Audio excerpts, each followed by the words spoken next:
Today, Ron DeSantis signs a bill cracking down on big tech, and new U.S. intelligence suggests that the COVID-19 pandemic actually originated inside a Chinese lab. Uh-oh, another flip-flop on the horizon. We've got a lot coming up today, and it starts right now.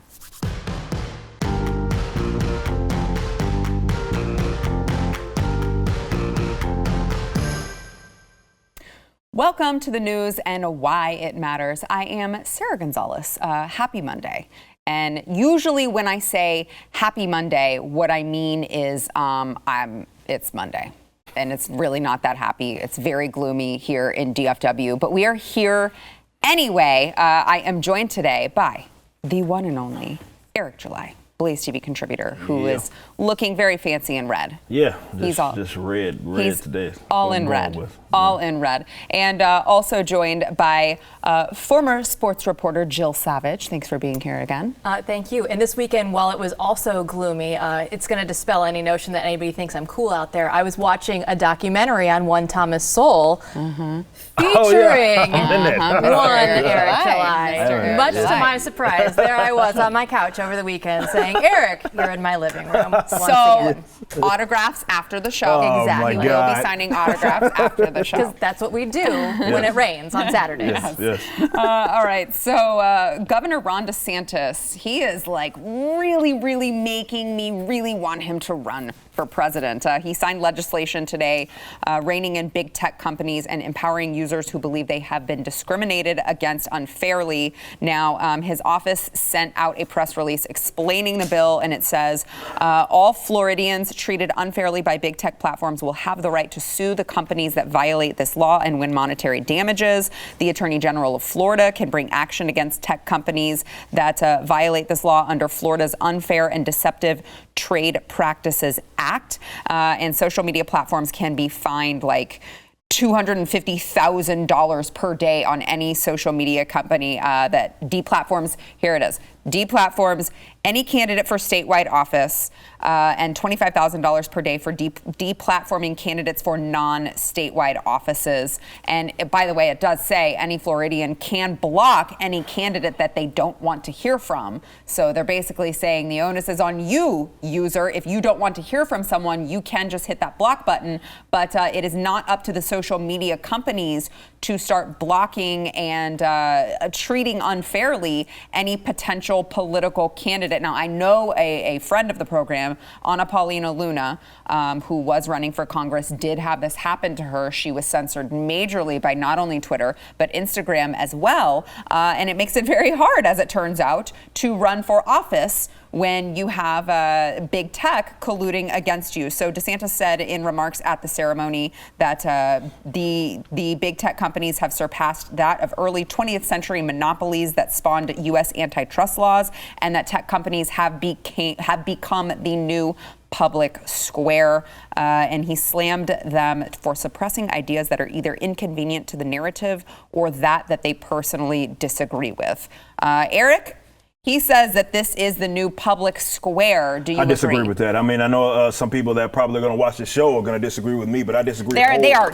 Oh, right now, all this right now, libertarians at it comments. again. Yes, I am at it again. I disagree wholeheartedly with that particular position. I will say this, and I haven't read the actual act, which I'm going to make sure I do my homework because I want to make sure I do kind of a long form response to this. But I will say this. When it comes to it doesn't really matter. I don't care if the person's running for office or not. My argument when it comes to social media, tech companies in this regards is that, look, you have a terms of service. As far as I'm concerned, that is a contractual agreement. Definitely if they're partnered, like what I am with like Facebook or something like that, where you're getting a monetization program. So not only am I expected to obviously follow the rules that you set for me, the same goes for you. And unfortunately, I think a lot of folks have lost sight of that because a lot of folks that have went that angle, this guy right here, I'm back-to-back strike removal champion on YouTube because I went flip tables, raised a little hell, but I'm not looking at it from, okay, you're treating me, which they are. Let's be clear. Yes, of course, when it comes to the actual like political positions, we know they have a heavy bias. We've even seen that they reported that around the election, looking at it, like Facebook employees, and like the vast majority of them all, of course, lean Democrat. I know that. But my position is more so you have a contractual obligation. My political position is irrelevant to that. So you got to uphold that. So you just looking for a reason to, let's say, take me off. Okay, if I violated an actual rule, that's one thing.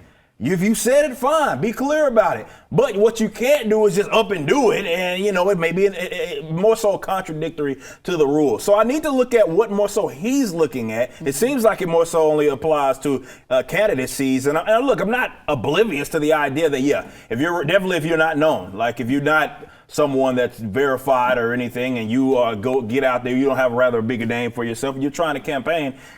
You gotta have to use Facebook. So I can totally understand that. But this idea, and this is very dangerous. We've talked about this on this show. This idea that, okay, they have monopolized something, which again, they haven't. If you can point to me some sort of like grants and stuff that they're getting to stay afloat, to be as big as they are, I'm 100% obviously for removing them. But they don't have a monopoly, let's say, on let's say being on social media. There are plenty other alternatives to these websites, one of which maybe went down, got back up, but there's other ones that exist. So we can't even claim that.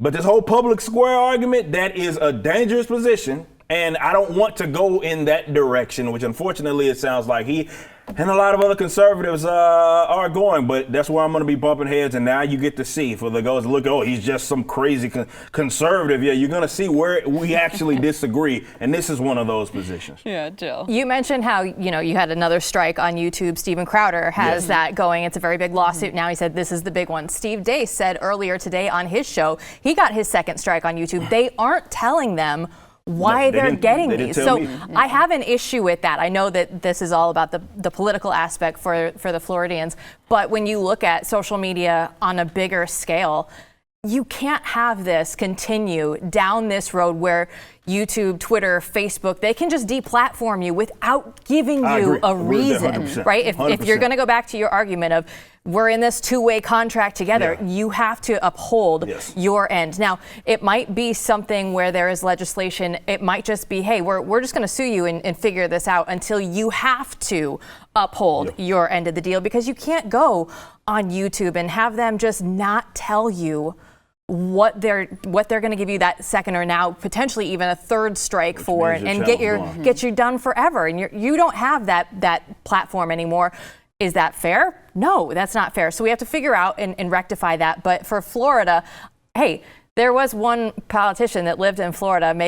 I know he doesn't live there right now. He's moving back up north, but maybe we can get Trump back on if we can get some Floridian protection here. It might make it more fun again. What is your opinion on DeSantis' comments that the tech companies have become the public square? I could see it in a way, because especially during COVID, right? Nobody was going out. Nobody was communicating in the public square of any kind. Social media became that for us because we were all stuck at home. So if you just take it from that aspect, I can definitely see where that would be a public square, if you will, because this is where we have our dialogues and our conversations, right? In the olden days when they would go literally to the town square to have these conversations, we now have them from our living room right there on our keyboards.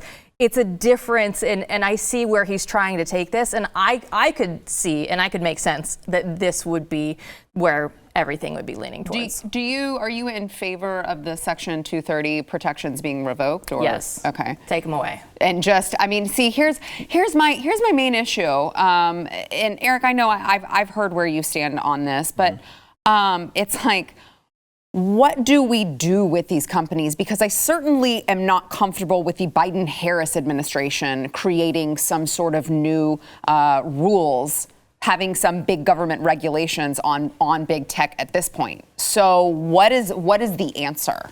Yeah, I mean, Mark Zuckerberg is trying to get regulations. Which is like, you're like, when that is the case, your spidey sense goes up. Exactly. And you go, this doesn't feel right if you're asking for that. But that's how those companies have always operated. And that's the part of the history when we talk about monopolies. Historically speaking, there has been absolutely zero monopolies. Whether you go back to the Bell monopoly, that didn't use the state to basically become exactly that. Because, that's what it is. You have exclusive right rightful ownership of whatever product, good, whatever.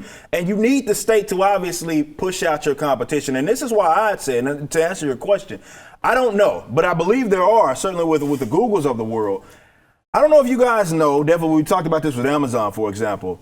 Before they even became profitable, they were working with like literally hundreds of countries' governments around and hosting them on the cloud. That's my issue right there, is that you're basically taking taxpayer money, though not necessarily directly, but it's more so in the form of a grant or a subsidy, or in this case, a contract where the state, of course, now I won't say monopolized your money, but they take your money and then they give it to these companies by way of, let's say, a contract, which we've seen that happen with Amazon. They bragged about it. This was even long before AWS was even turning a profit. That's what they did. I want to attack that. Unfortunately, I've not heard a lot of, let's say, conservatives or the Republicans that are in Congress that talk about that. Let's look at all of these companies. Are they receiving contracts? Of course they do. We know they were. We know that the Ad Council, for example, works now. We see that with COVID, where they literally get paid hundreds of thousands of dollars to pump out this propaganda. How about we get rid of that stuff so that they have to compete with the rest of the market for your dollar, not trying to rely upon, which in a lot of cases, again, it happened with Amazon, where they were propped up by way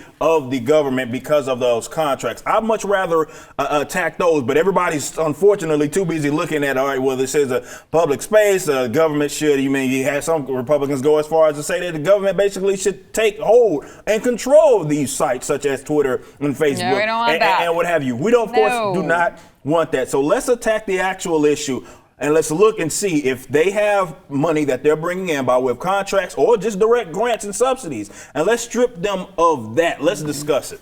By the way, I would like to just remind all of you out there that Republicans had a lot more control than they do now and chose to do absolutely nothing in regards to big tech. So just so you know who the people out there are who are fighting for you, it's not anyone. Congratulations. Well, it's us. All right, it's us. Very few and far between we find those fighters that are actually in Congress right now. All right, we've got more to come.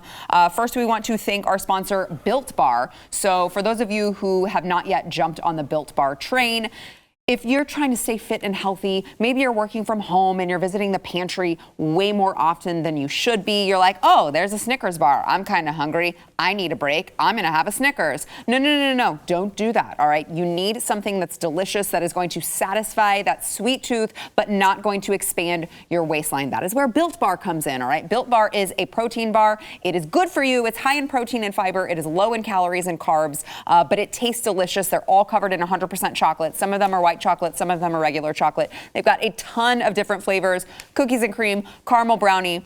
I'm waiting for my birthday cake with sprinkles in the mail. And every day I go to my mailbox like a crazy person. And I'm like, oh my gosh, I can't wait until my birthday cake Built Bars get here. I know there are those of you who have already tried them and you guys have had nothing but good things to say about them. So make sure that you go to BuiltBar.com. Get those healthy protein bars to snack on. You can feel good about it and they taste delicious. Use News15 as your promo code. You will save 15% on your order. It is Built Bar, BUILT bar.com, promo code News15. The squad members of Congress, this is, of course, Alexandria Ocasio-Cortez, Ayanna Pressley, Rashida Tlaib, and Ilhan Omar. And they've got some new members. Did you guys know this? New members, Cori Bush and Jamal Bowman. Congratulations to the squad for expanding. I didn't realize there was that much stupidity in the Democrat Party. Just kidding. Yes, I did. They all issued statements over the weekend or late last week amid this rush of anti-Semitic attacks in American cities. Now, these were taking place after the Middle East conflict between Hamas and Israel. As you can see, we played this last week, but just as a refresher, there are people literally hunting down Jewish people in the streets of America, asking, are you Jewish? Are you Jewish? And beating the tar out of them in response. So the squad members, of course, spoke up. Ilhan Omar said, horrific and unacceptable. Nobody should face threats and harassment based on their religion or or ethnicity. Let's see, Bowman said there is no room for anti-Semitism, hate, or prejudice. But other members of the squad issued statements that were more equivocal, mentioning anti-Semitism alongside Islamophobia, or couching statements against anti-Semitism with critiques against Israel. So they can't just come out and say, hey, if you are pro-Hamas, which, by the way, kind of a terrorist organization, so probably shouldn't be for them. But if you are pro-Hamas, probably don't attack people, don't beat the crap out of them because of their religion or ethnicity. But that was not said. It, of course, was well, I mean, yeah, you definitely should be an anti-Semite, but also, Palestinians kind of have a right to no.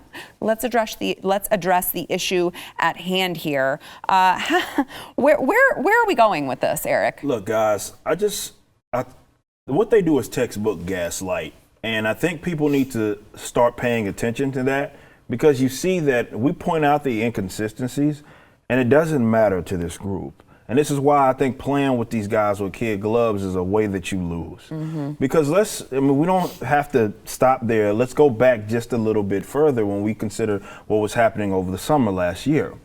And at no point in time did they see any sort of consequence for hyping this up, whether it be in property damage that ended up happening out of response to all of this ordeal. And people were unfortunately killed in some of these events and riots and what have you. At no point in time was it suggested that they were inciting any of this. Now here, of course, to try to rid their hands of any blood, that's what they're going to say. But I know it can be frustrating when you look at the hypocrisy it is that they have, because it is. But you got to understand this game was rigged. It's been rigged for a very long time. But this is just yet another example of, and it's showing you that they don't care. So they can get away with whatever. But the minute you say anything, and even with whatever January, which we found out a lot of January 6th, if not all of it, was a lie. But for the most part, everything from the fire hydrant being beat to death, the cop, that was all bullcrap. It was all nonsense. Yet again, they would, of course, prosecute anybody. They're sitting there, they're trying to arrest people's grandmas and all kinds of stuff surrounding that. Of course, we know how they're treating people that supported the previous president and saying that you incited this and all that. And what's going to happen to them? Nothing. Mm-hmm. Jill, I want to add to the conversation. Alexandria Ocasio-Cortez tweeted Friday, "There's no room for anti-Semitism in the movement for Palestinian liberation. Our critique is of Israel and their human rights abuses. This is not an excuse for anti-Semitic hate crimes." And by the way, let's not forget, in 2019, Ilhan Omar said, "Israel has hypnotized the world. May Allah awaken the people and help them see the evil doings of Israel." Yeah, that's why I was really surprised that she actually came out and said something in favor of Israel. Now, you do look at it and they have one side and then they balance it out with the other. Oh, Islamophobia. You can't have that either. You can't just have Israel in the forefront and front and center. You actually have to look at the issue. What's happening right now in New York, in LA? Jews are out there eating, dining.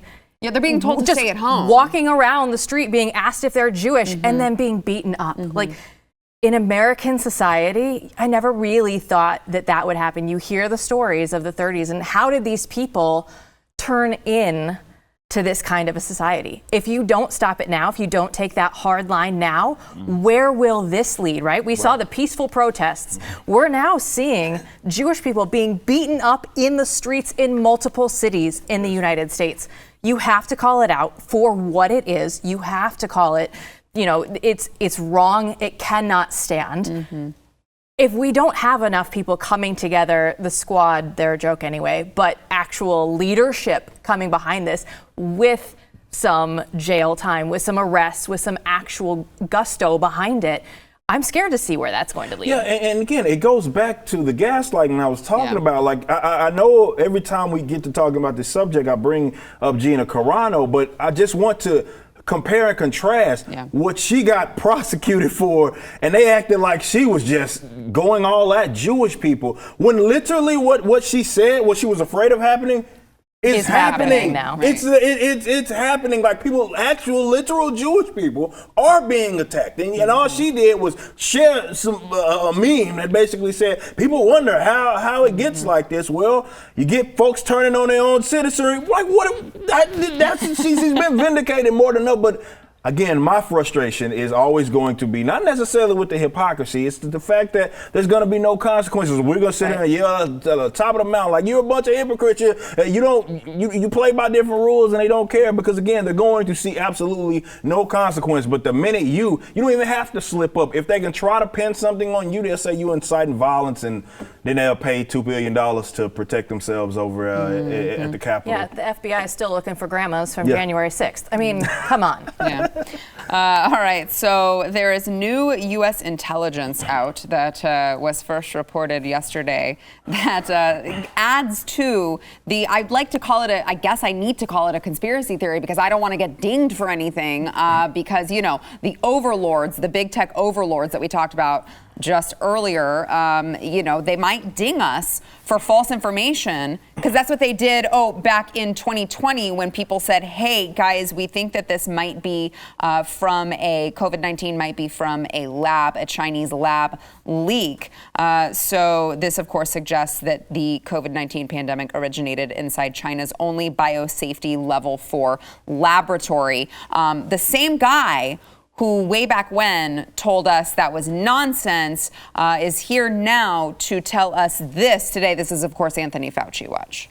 But no, I'm not convinced I think that we should continue to investigate what went on in China until we find out, to the best of our ability, exactly what happened. Certainly, the people who've investigated say it likely was the emergence from an animal reservoir that then infected individuals, but it could have been something else. And we need to find that out. So, that's the reason why I said I'm perfectly in favor of any investigation that looks into the origin of the virus. Obviously. Well, he's perfectly in favor now. I mean, he wasn't perfectly in favor previous to this information arising to the public anyway. And this is, of course, that 3 researchers at the Wuhan Institute of Virology became sick enough with COVID-like symptoms in November 2019 that they required hospitalization. So now all of a sudden, when people got kicked off of social media for spreading this conspiracy theory, now all of a sudden, like most things that have happened in the last couple years, someone says something that they believe is true based on the evidence that they have at the time, they get banned from social media. All of a sudden, whoops, actually it was true. Yeah, it'd be one thing if they were just, which not most people did this, but it'd be one thing if they were like, hey, okay, we still we're trying to look into this. We're trying to find out what actually happened. But that's not what they did. You saw the CNNs of the world and all of their headlines were like, well, the president said this, which he said exactly that the virus originated in a Chinese lab. And they would say that that didn't happen, like it didn't happen, like as if it was conclusive. But like you mentioned, this is par for the course with everything else that has been happening as it pertains to COVID-19. It's only a conspiracy until it's not. And Fauci's big head behind, all he does is take both positions. So he can come out on the top. Again, I'm always reminded of Always Sunny in Philadelphia because that's what he says. I always take both positions, so I always come out on top. And that's what Fauci does. He's done it with the mask thing, and now he's here like, well, this is where I'm at with it. Maybe they needed it. I was always for it the whole time. I wanted them to investigate what was going on out there in China. No, you weren't. Yeah. Like, let's be 100 about it. But as I mentioned, no consequence. Who cares? Fauci gets to take every position. And he's gonna be the highest paid freaking government employee. He's gonna see no consequences. This is why he wants to keep kicking his can down the road and remain relevant. Yes, I do believe he's narcissistic enough he actually loves being on the front of those. This story is a summation of everything that we have been talking about with social media, with the deplatforming or silencing of opinions. Now you look at there have been no consequences for anything. This story encompasses all of that. And this is where it leads to. That even at the end of March, CNN was still saying, it's a comic thing. Like, don't even look at the possibility that this could have come from a lab. At the end of March, here we are now at the end of May. and saying, oh, of course, why couldn't this have happened? It's the only level 4 biolab in China. It's common sense to think this now. President Trump said this in April of 2020. Do you think that the president of the United States has a little bit more information than anyone else that was up there speaking that day? Like, there's common sense that we just avoided the whole time because it was Orange Man bad. Yeah, it is interesting because when you look back, pretty much everything that President Trump said about what was going on, he's been proven to be right later on down the road. Like, remember when he said they were spying on my campaign, they were spying on us, and like it turned out that he was right. And you talk about gaslighting, Eric. That's what it is. Epic proportions of gaslighting going on. Oh my gosh, this is a conspiracy theory. He's full of it. He's crazy, he's psychotic, and then all of a sudden a year or so later we keep finding out that all of those were even the correct, even the microchip thing. Like Pentagon had to come out and y'all see that 60 Minutes deal that they did where they're like, well, technically it's not a microchip. It's we inject it under your skin and it can detect certain viruses like COVID-19. It was like, what's a certain? It's a microchip. Yeah, but it's what it sounds like. In layman's terms, yeah, that's certainly what it sounds exactly like. what it sounds like. I don't know. Yeah. All right, we've got more to come. First, we want to thank our sponsor, Omaha Steaks. So you got to get ready for summer. By the way, Father's Day is around the corner. If you're looking for a good Father's Day gift, you got to go to omahasteaks.com. Type YWHY in the search bar. Look at the Get Out and Grill assortment. All right, it's got 20 entrees. They're all delicious. They've got burgers, chicken breasts, a bunch of sides, desserts, 4 10-ounce butcher's cut New York strips. They are aged 30 days. By the way, in case you don't know why that's important, age equals tenderness. You're also going to get 4 free New York strip burgers with your order. They're very lean. They pack a very intense flavor. I just got some, and we cooked some of them over the weekend, and they were amazing. All right. So even if you're going to be the person to eat it, it's a win-win for you. If you're going to be the person to grill it, you're going to love it as well. It's going to be the best steak of your life, guaranteed. You got to go to omahasteaks.com. Use keyword Y, that's WHY, to get the Get Out and Grill assortment today. Remember, Father's Day gift, we've got you covered. All right. Summer cookouts, we've got you covered. You just go to omahasteaks.com, enter keyword Y. New York City Mayor Bill de Blasio just announced that the city's public schools will fully reopen in September. This is, of course, after being closed the entire school year, last school year, under extreme pressure from teachers' unions. By the way, there's going to be no remote option available. Here's Bill de Blasio today. Mika, it's good news. New York City Public Schools, 1 million kids will be back in their classroom in September. All in person, no remote. Wow. That's the news I think parents, kids, everyone's been waiting for to know we're going to be back strong, ready, safe. COVID is plummeting in this city. I'm happy to say we're almost to 8 million vaccination doses since day one. And it's just amazing to see the forward motion right now, the recovery that's happening in New York City. But you can't have a full recovery without full strength schools, everyone back sitting in those classrooms, kids learning again. So that's what we're going to have in September. This is, of course, at the same time that the president of the second largest teachers union in the country was slammed for I wish that I were making this up. Randi Weingarten, this is, of course, the American Federation of Teachers. She was slammed for she is so tone deaf. I cannot believe she is the spokesperson for this teachers union. She said that, number one, we want schools to reopen for a rapport and we don't want outbreaks. We want them to stay open. But teachers don't want to be the mask police. And by the way, teachers are tired. They are exhausted. We have to find a way to repair and nourish them as well as families in terms of attracting and retaining our teaching force. It's weird because I can't imagine are they exhausted from going out and partying while they don't go to school and teach the kids? Is that they're exhausted from spring breaking?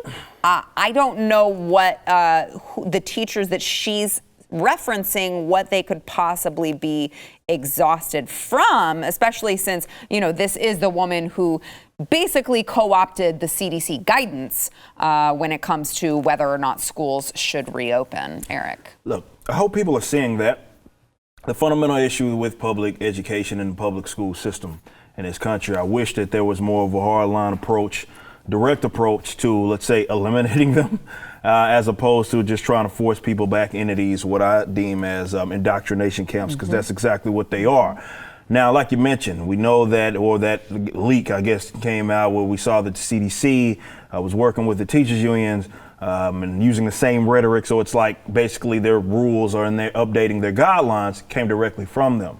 Now, why people would want to still send these people to these institutions is certainly beyond me. But well, you can see the argument, though, that my taxpayer dollars are going to but that's the thing, like, that issue doesn't ever get addressed until we address the problem for what it is. And unfortunately, that's all we ever do. And I think they bank on that. They bet, like, of course, because it's been around for as long as it's been. I say this all the time. If the state, let's say, monopolized shoes, there's only a public shoe system. Let's say that's the public, but it was a public shoe system. Wouldn't put it past Ladies them. Outraged everywhere. Wouldn't put it past them. But the thing is all it would take is one generation. And then people would be like, well, that's how it has to be. And the minute you talk about getting rid of it, they're like, oh, no, we can't. People, you want the poor people to go without the shoes? We have to address that issue. But that in itself, the politics that are being played, shows you the core problem with the public education system that doesn't go away with the kids going back in there. And unfortunately, we had an opportunity, I think, and this is why I'm not ever going to let them make it, but I think people are, thankfully they're back in the school, we'll act like nothing happened. But we had a golden opportunity to take probably the biggest acts that we're ever going to take at the public education system. And yes, Republicans included, mainly, botched it. Completely botched it. It is interesting, Jill, because, Eric brings up a great point. I remember when Governor Abbott came through and said, oh, by the way, the mask mandates are gone. Congratulations. And everyone clapped and cheered for him as if he wasn't the person who did it in the first place. You see Bill de Blasio over here saying, oh, yeah, isn't it great? News. Yeah, we've got schools back. Isn't that awesome? And it's like, hello, am I like living in a crazy town? You're the person who did this to begin with. You don't get to pat yourself on the back now for opening up a year later. If it's such great news, why hasn't it happened now? Yeah. Why couldn't we have figured this out in January, in February, in March? I understand that in New York, it's a little different in the mindset. They have all been programmed now to be fearful of this. So they needed something for everybody to come out of the brownstone. So they had the vaccine. Okay, it's fine. You can come out now. Your kids can go back to school. But I think it's interesting because I'm originally from Iowa. My niece and nephew, the governor in Iowa, Kim Reynolds, said that you cannot institute a mask mandate in schools ever again. And there are people in Iowa that are just freaking out. Like, you're telling my kid that they can't do this anymore. We're like, no. It's the opposite. If you want your child to wear a mask, that's still completely fine. Send your kid to school with a mask.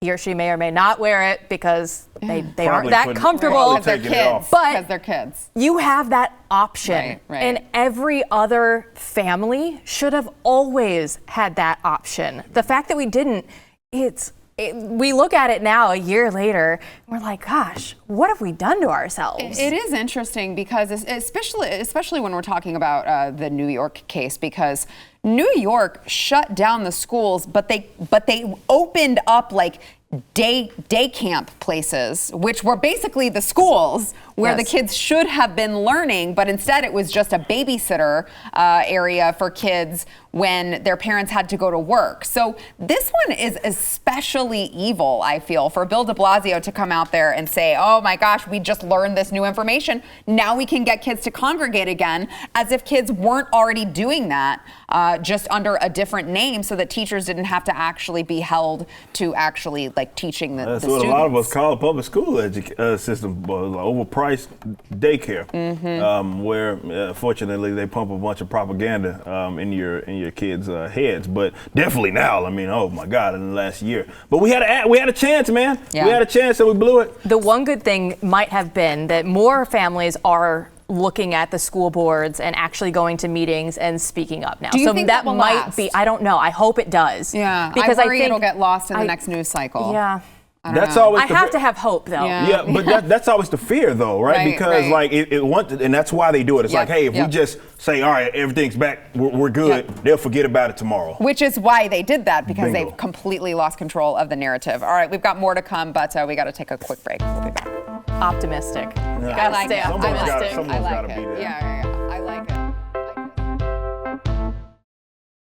CBS News' 60 Minutes ran a segment yesterday that talked about transgender youth in America. And I think that they may be canceled soon by the left because they actually happened to include, in part, transgender individuals who decided to reverse course and detransition after taking hormones and even undergoing surgery. Here is a little bit of 60 Minutes last night.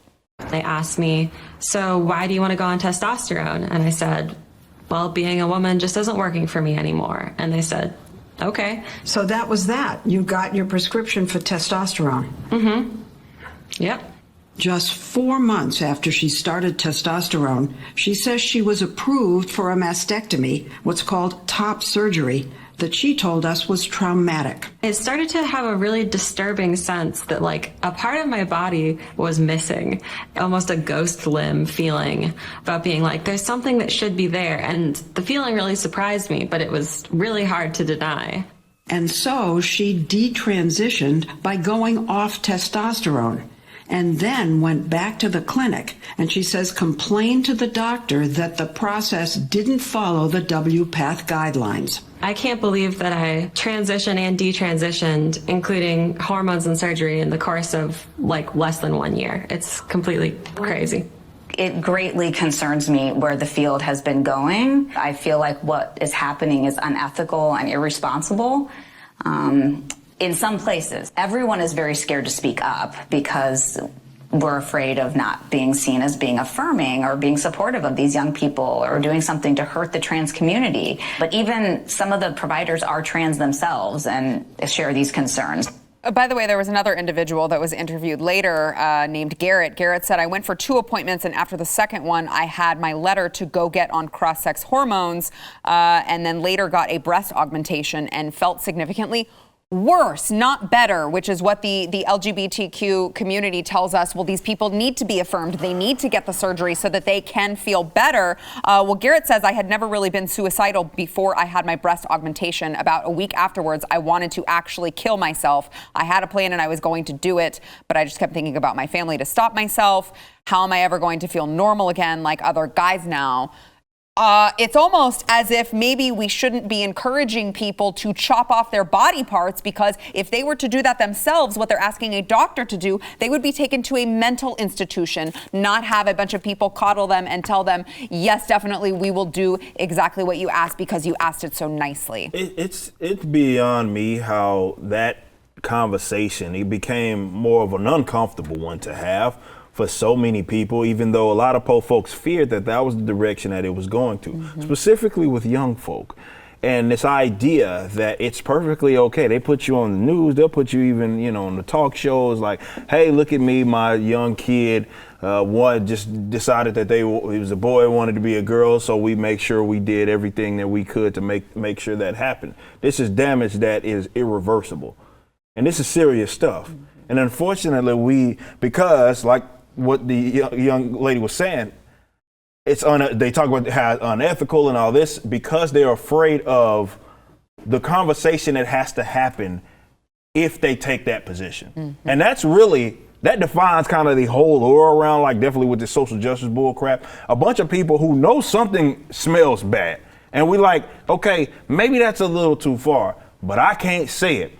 So many folks that probably, I know you probably get it. I know I get it all the time messaging me. I love what you say about definitely this issue. Yeah.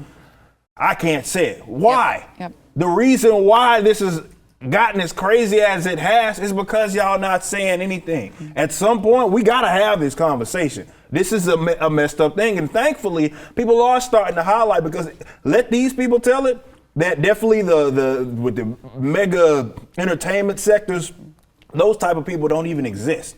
the folks that had went through with some sort of transition and later regretted it. They like to think that that's not even a thing, but it is. It's a very real thing. And unfortunately, if we keep just putting it in like this, I don't know, just a bubble where it's like it's a one size fits all. And that's like you have to confirm every single thing and every person's ideas. If they have this sort of idea that they want to transition, I say, why? For what?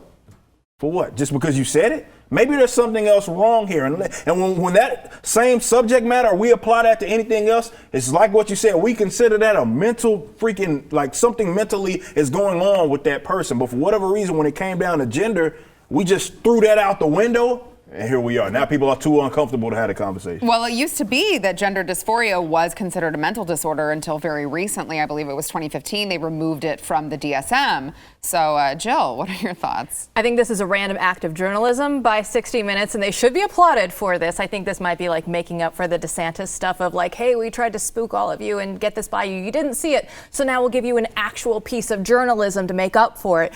But we're better off because we have it. We look at this story and it is the well-meaning liberal friends. You look at it and you say, we should allow this. This is the right thing to do by these kids. I'm using air quotes. It's not.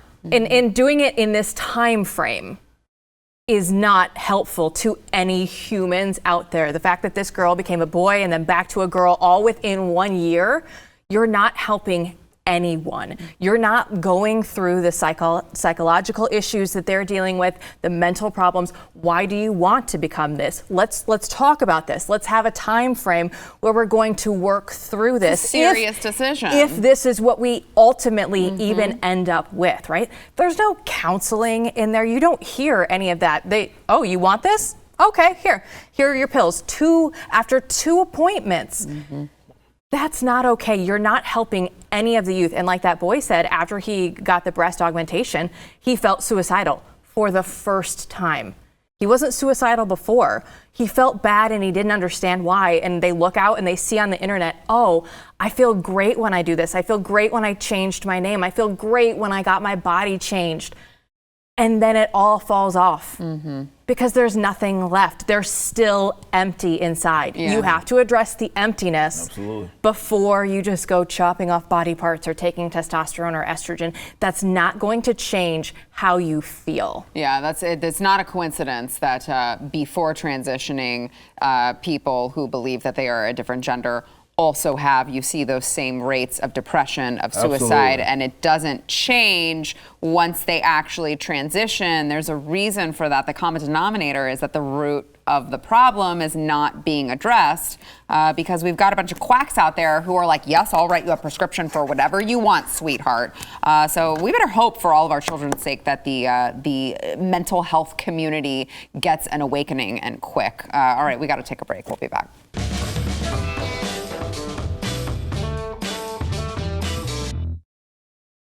Hey, those of you who are watching on YouTube, Facebook, BlazeTV, wherever you are watching. Pluto, by the way, I forgot to say Pluto last week when I was talking about this. Those of you, wherever you are watching our bright, shining faces, you got to make sure you go over to wherever you get your audio podcasts. Subscribe, rate, and review The News and Why It Matters. It will help more people be able to find the show so that they rely less on bad information like CNN, MSNBC. We don't want them to feel like that is the only place to get news because, as it turns out, that is actually not good news, usually fake, not the type of people you want to listen to. Also, if you write us a good review, you may see it read live on air, like the one today from Sarah Thomas, who says, fantastic show. I am loving this podcast. The analysis of our insane current events is absolutely spot on. And then we've got another one from AK Gray Fox. Listen to all my Blaze podcasts throughout the day. Finish my day with this before bed. Love the show. So thank you, those of you who have submitted your reviews. Don't forget, by the way, I mean, if you say something rude, we won't put you on air. So it's just an encouragement to give just the 5 stars and just say you can talk about Eric, talk about Jill, talk about how great our guests are, always bringing the most insightful commentary to the News and Why It Matters. By the way, don't forget to follow Jill on social media and Eric. Young Ripa 59 on YouTube, and he is battling those strikes, so he should be on for a while, at least for now. Yes, that should be good. Couple more days.